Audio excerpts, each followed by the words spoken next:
I'm actually here, Mr. Chairman. All right, Senator Stabenow.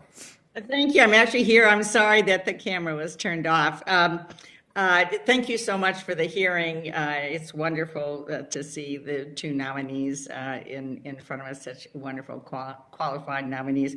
I do need, though, to just say something to correct the record from my colleague and friend who just spoke about the American Rescue Plan. I know that this was something every Democrat voted for, every Republican voted against, and so I understand that folks want, and the Republican side want to make it seem like it's the worst thing ever. But the reality is this: that when President Biden took office, there were 18 million people that were on unemployment insurance, and now it's 2 million. 18 million to 2 million. We help businesses create 6 million jobs, the greatest year of job creation in American history.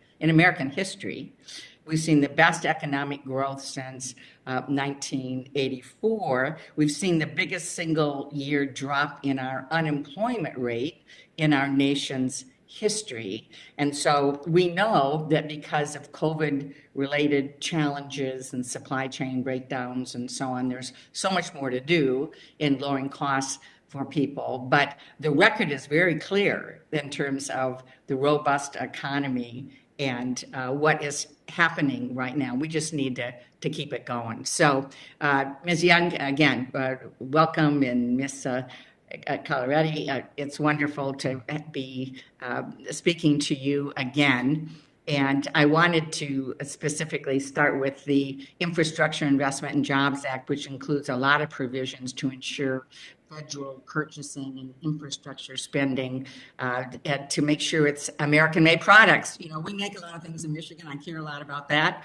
We make things and grow things. I happen to think that we should be using American tax dollars to purchase those things. And we were very fortunate to get a provision that I authored along with Senator Braun to solidify the Made in America office's role within the federal government, to have that now be law. And so the office is now in charge of enforcing Buy American laws and ensuring that taxpayer dollars are used to uplift American manufacturing, put our workers first, our small businesses first, and shore up our domestic supply chains, which we know are critical. We need to be making more things and then buying more things as a federal government made in America. So, Ms. Young, could you talk about the Made in America office's role in implementing Buy America provisions from the infrastructure bill and what resources the office needs to ensure that the implementation is done effectively? I know people in my state, and I believe people around the country,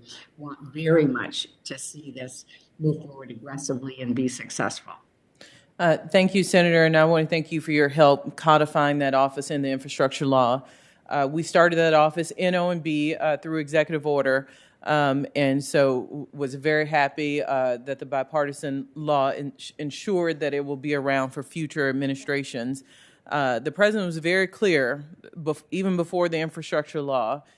He gave us an edict around the table that we needed to look at the waiver process. The agencies almost without thinking, issue waivers for Buy America provisions that you all worked on and passed. And this office and OMB are meant to ride roughshod over this process. It shouldn't just be automatic. It needs to be justified. So we're trying to bring some rigor to that process, not just for the bipartisan infrastructure law, but for all that we purchase. We talk about appropriations bills, $1.5 trillion a year of basic annual spending, and a lot of the waivers are done through that process. So our intention is to make things in America. If the pandemic showed us nothing, supply chains are vulnerable. We need to bring American manufacturing back, and that is one of the things the office will focus on now, I would say during its tenure, but now its tenure will hopefully be for the foreseeable future now that you've helped codify it into law. Well, thank you. And I know I'm just about out of time, so I want to move to a different topic that each of you are welcome, either of you, to comment on. But one of the things we know from the COVID pandemic is that mental health and substance abuse issues have increased substantially. and they're going to linger certainly on past the pandemic. In fact, between April of 2020 and April 2021, more than 100,000 people died of a drug overdose, and we have so many other numbers that relate to young people and suicides and people who need all kinds of mental health help. And I have, as you know, been laser focused with my colleague, Senator Roy Blunt, on creating a system where healthcare above the neck is funded the same as healthcare below the neck. And we're now on the way to doing that with community behavioral health clinics.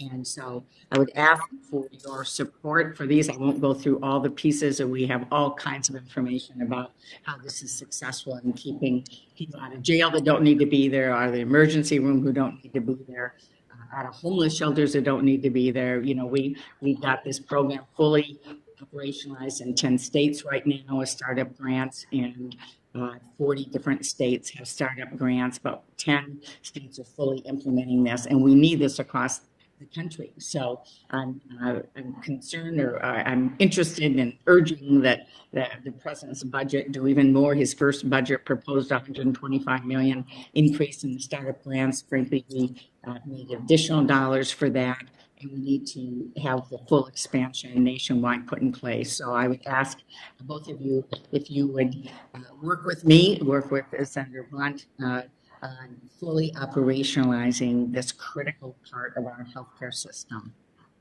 We'd love to work with you on any mental health proposals. Agree. Okay.